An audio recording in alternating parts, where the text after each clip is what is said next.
It's a good check-in to see where the Lions stack up. John, you put them fourth in the league. I agreed with you. I had them fourth. I think Tom said about the same. Put them in fourth. Behind Buffalo, Philly, and Kansas City. Not in that order. You had Philly number one. We asked why. Why? What's holding the Lions back? 248-539-9797. Let's hear from some people. Brett in Rochester. Brett, good morning. Hey, guys.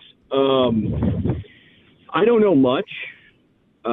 But I just don't hear a lot of talk, and I'm surprised at the impact of having to replace Ben Johnson and Aaron Glenn and a handful of other assistants. That was our identity that carried us through all of those injuries. Was we scored the most points in the NFL. So it's not like we lost like a pretty good guy. We lost the best offensive coordinator in the NFL. So I don't know. That to me is a big piece that I know we're looking at the roster and, who we'll have to contribute.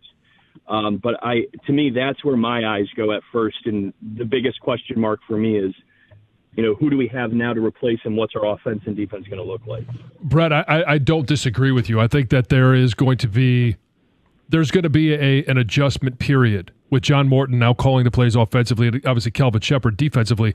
But I will say this, in terms of, yes, I do think there's going to be adjustment period, but I think it will be a little bit muted, I might say, because Calvin Shepard was a part of that defense, very aware of what the strengths and weaknesses are.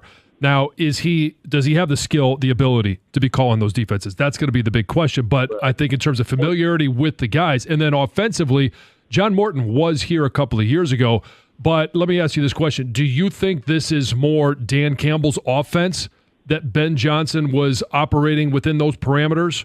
Or is it more Ben Johnson's offense and Dan's just the head coach?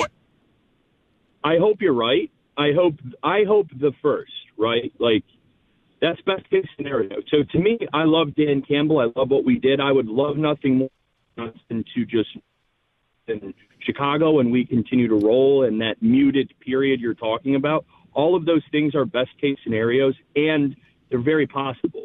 I'm just the other side of the coin would be, it reminds me a little bit of like when Philly had to replace both their offensive defensive coordinator, and Sirianni had to act quick on that, which I totally get. I hope it goes. So, Brett, what I would say, and it sounded like we were losing you a little choppy at the end there. Philly replaced their coordinators 2 years ago, and it didn't go well. And you know what they did last year? They brought in two coordinators to replace those two coordinators. So they won a Super Bowl. It's just incumbent on getting the right guys. He used the word identity, so I want to fixate on that for a second. I don't think the Lions are going to lose the identity of this football team with their coaching changes because they promoted guys who were here. Morton not last year, but earlier in the Campbell regime, and Shepard directly from the assistant position. Campbell's opening press conference, I think it was his opening press conference, he's asked about what kind of football team he wants to build, and I thought it was interesting, I'm paraphrasing, he highlighted how they're going to put their best players in position to be successful. Like, in other words, his scheme is have good players and put them in positions to be successful. The personnel on this offense specifically, because he was concerned, hey, that's the number one offense, what if we take a step back? The pieces on this offense are still there. St. Brown's an all-pro. The offensive line should once again be one of the league's best. Jamo's coming off an explosive breakout season. Laporta, I think people were sleeping on. He had kind of a step back in year two, is still a frontline tight end. And they have both backs. So X's and O's, I mean, there'll be a little different in terms of maybe some sequencing. But the plays are the plays. The players are the players. I still think they're going to have a top five offense. I also thought that the last caller, when he brought up the fact that if it's not going the way Dan Campbell wants, not waiting for an entire year like Sirianni had to do to make a change is, I think we do have an example of that. Two of them. His first coordinator was Anthony Lynn. Didn't like how that was going, so he didn't fire him. He changed his responsibilities, and Dan Campbell took over play calling. And he's not only made that one switch, he let go an assistant coach. Aubrey Pleasant at one point. So, I mean, he's willing to make in-season coaching changes if it's not going well. So, of course, the coordinators are an unknown. I mean, and people like to point out Philly from 2 years ago, and you obviously just pointed out that they just they did the same thing, and then they won. It worked, yeah. I think people look at that Philly thing, and they just directly equate it from 2 years ago because we're in the same conference. They're they're top viewed dog as being ahead of us.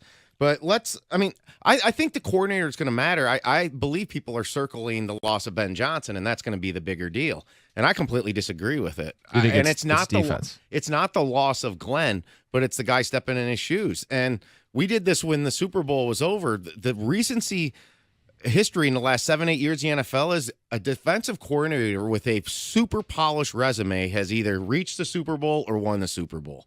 Some of the names: Spagnuolo, Fangio, Jim Schwartz is a respected defensive coordinator. Yeah. These guys were failed head coaches who became defensive coordinators again and have gone on to have really good success. And we don't know. Bowles is in that group too, by the way. We don't know if Shepard's in that class.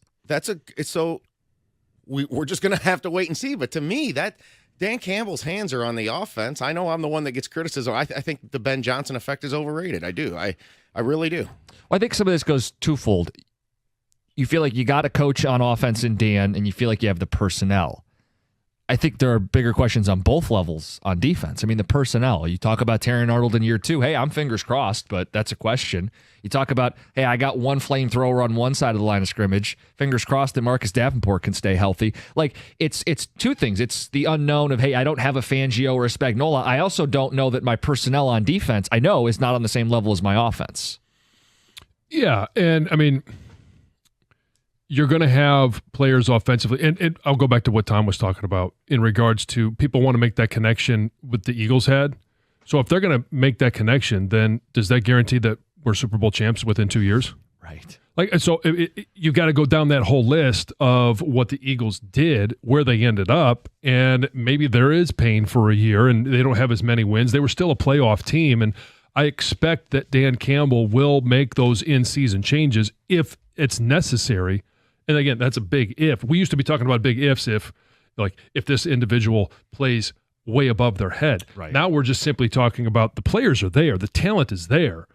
Now it's a matter of the leadership, and I don't think we question Dan Campbell's leadership.